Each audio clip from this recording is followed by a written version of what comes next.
वो हमारी एमपीएस जो तो कैमरे के अंदर आकर कहा है कि देखे मेरी एक बात सुने, अभी पिछले हफ्ते की तो वीडियो हमारी 2 एमपीएस आकर कह रही है जरदारी साहब सिंध के पैसे सिंध में इस्तेमाल करें, हमें कॉल्स करके ब्लैकमेल ना करें। कॉल रिकॉर्ड है आपके पास? सामने कोई एविडेंस नहीं है। आज कॉल रिकॉर्ड की क्या बात है? आप उनसे चाहे ले ले, एमपीएस आपके सामने। नहीं मेरी बात सुने, कोई सब्सटेंशियल एविडेंस आप कोर्ट में रख सकते हैं इससे मुताल्लिक? वो उनसे नहीं वो उनसे सवाल कर लेता उस वक्त, आपका भी नुमाइंदा वहां पर मौजूद था, वो तो प्रेस कॉन्फ्रेंस कर रहे थे। कल हमारे मुजफ्फरगढ़ के लोगों ने वहां पर खड़े होकर प्रेस कॉन्फ्रेंस मैं तो आपसे पूछ रहा हूं, किसी एविडेंस की बुनियाद पर ही की है ना। दो जितनी शद्दोमत से बात आप कर रही हैं, आपने तो एविडेंस जरूर देखा होगा, आपकी नजर से गुजरा होगा। मैं बात कर रही हूं जी, बिल्कुल इनके ये वही बात है ना, चोर जो है जब चोरी करके जाता है कुछ ना कुछ तो छोड़ के जाता ही है ना।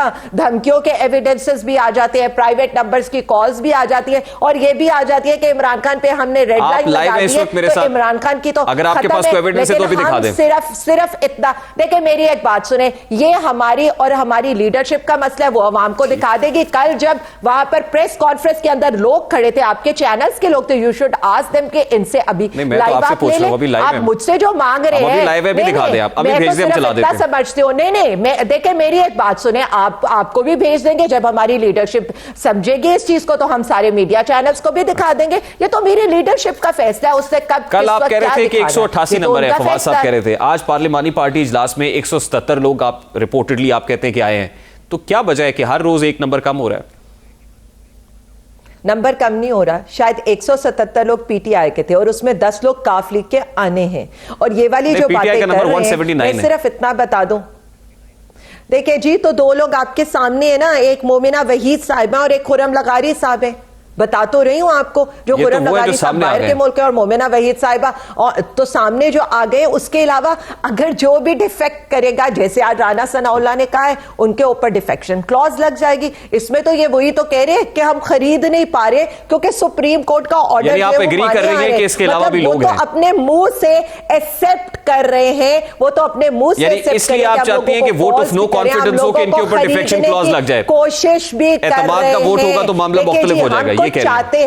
देखिए मेरी एक बात सुन ले, आप मुझे छोड़े ना, पहले राना सनाउल्लाह को पूछे कि आपने किस किस को कॉल किया जिससे आपको आगे से कहा कि डिफेक्शन क्लॉज लग जाएगी, और किन किन लोगों को आप कॉल्स करके और कौन कौन से हरबे आप इस्तेमाल करें, और लोगों को नहीं, तो वो क्यों नहीं बताएंगे आपको? हमारे लोग प्रेस कॉन्फ्रेंस कर रहे हैं, वहीद साहिबा मेरे साथ टेलीफोन लाइन पर मौजूद है। आली हमजा साहिबा, अगर आप मुझे मौका दें तो मैं जरा मोमिना वहीद साहिबा से पूछूं कि ये और कहां से आ रही है। अस्सलाम वालेकुम मोमिना वहीद साहिबा, आई होप कि मेरी आवाज आप तक पहुंच रही होगी।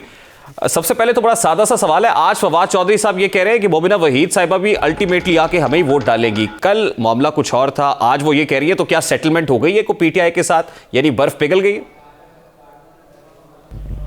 जी मैं समझती हूँ कि फवाद साहब ने जिस तरह कल झूठ बोला, बहतान लगाया और ये समझा, एक अपनी उसी प्रेस कॉन्फ्रेंस में ये कहते हैं कि 7 से 8 लोगों पे शक किया जा रहा है, तो 7 से 8 लोगों में से सिर्फ एक खातून को ही क्यों टारगेट किया गया, उस पर बहतान लगाया गया?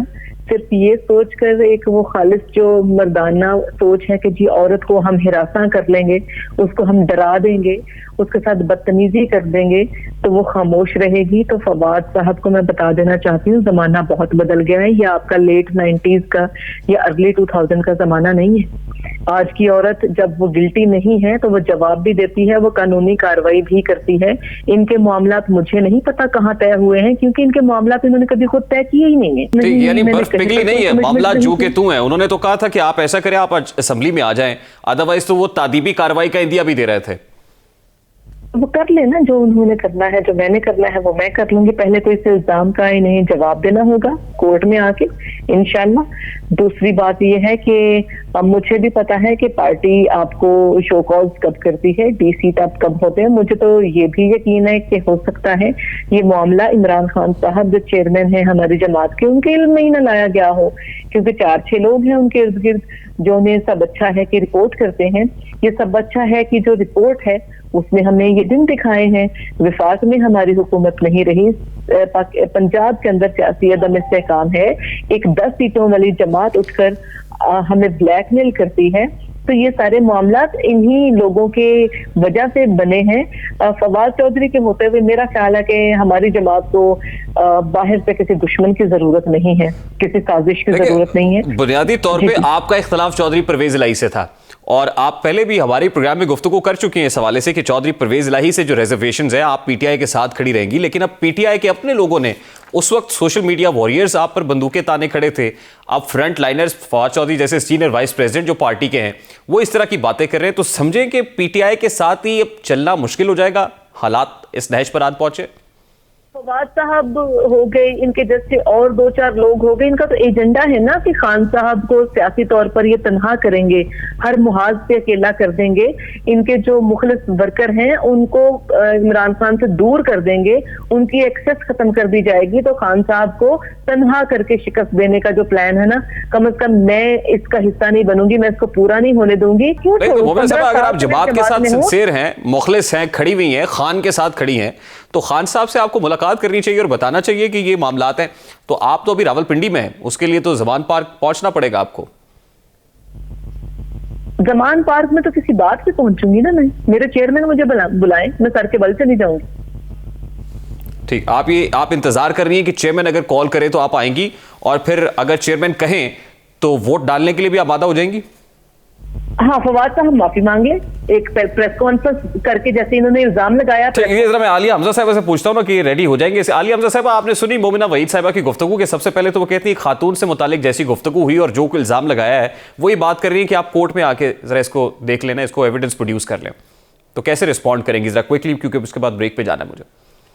देखिए, मैं सिर्फ इतना समझती हूँ कि अगर मोमिना साहिबा चेयरमैन साहब से मिलना चाहती हैं और इनके कोई ग्रीवियंसेस हैं तो she should meet as a party. अगर इस पार्टी के साथ ये चलना चाहती हैं तो इनको मिलकर बिल्कुल अपने ग्रीवियंसेस को दूर करना चाहिए। और जहां तक इन्होंने बात की है, मैं इतना समझती हूँ कि फवाद चौधरी साहब इज वेरी रिस्पॉन्सिबल पर्सन, वो किसी एविडेंस के बगैर कोई बात नहीं करते। लेकिन अगर एक बंदा खुद ऑन एयर आकर ये कह रहा है कि पीटीआई मेरी है और मैं पीटीआई के चेयरमैन के हुक्म के पर सर के बल चलकर जाऊंगी, तो मेरा यह ख्याल है कि इनको सुनने का मौका तो एटलीस्ट जरूर देना चाहिए और इनकी बात सुन के उसके बाद डिसीजन होने चाहिए ही बयानात क्या चाहती हैं और क्या करना चाहती हैं। और मैं सिर्फ इतना, जिस तरह की बातें खातून से मुताल्लिक फवाद चौधरी साहब ने की कि बिक गई हैं, लोटी हो गई हैं, इतने पैसे, ऐसी बातें, इस तरह के रिमार्क्स ने खातून से मुताल्लिक नहीं देने। कम से कम आप देखिए मेरी एक बात सुने, मुझे आप इसको तो कंडेम करें, तो सुन लेना, कि जो टेंपो टोन थी फवाद साहब की वो ठीक नहीं। बात तो सुन, देखिए सबसे पहले बात तो सुन लें, ये जाएं, ये जाकर अपनी चीजों को क्लियर करें। आइडियली तो मेरा ये ख्याल है कि जब पार्लिमानी पार्टी की मीटिंग्स हो रही हैं, पार्लिमानी लीडर वहां पर मौजूद है, तो सबसे पहले तो ये पार्लिमानी लीडर के पास जाएं और उसके अलावा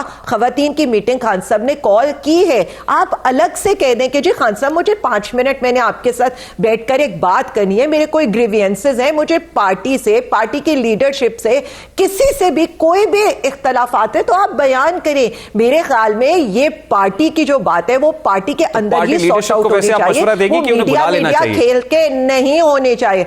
देखिए मेरी एक बात सुनिए, मैं तो बात नहीं करूंगी, मैं जो इनके नहीं, मैं बिल्कुल, अगर इन्होंने मेरे साथ प्रोग्राम में बैठकर ये बात की है कि मुझे पार्टी के चेयरमैन बुलाएंगे, मैं सर के बल जाऊंगी, तो मैं इस चीज को on a positive note I will convey it to the party chairman, और मैं बिल्कुल करने की करूंगी। लेकिन हम चाहते हैं कि पार्टी के अंदर कम से कम इख्तलाफ हो, इख्तलाफ राय जमहूरियत का हुस्न है, लेकिन वो बैठकर सॉर्ट आउट होते हैं, मीडिया के ऊपर सॉर्ट आउट नहीं होता। बहुत शुक्रिया आलिया हमजा साहब आपके वक्त के लिए। पाकिस्तान तहरीक इंसानियत हमजा साहब, मोमिना वहीद साहब हमारे साथ मौजूद थी। एक क्विक शॉर्ट ब्रेक लेते हैं, ब्रेक के बाद वापस आएंगे। सानिया वजीराबाद की ज्वाइंट इन्वेस्टिगेशन टीम के माबैन जो इख्तलाफात सामने आए हैं उस पर बात करेंगे इस ब्रेक के बाद। हमारे साथ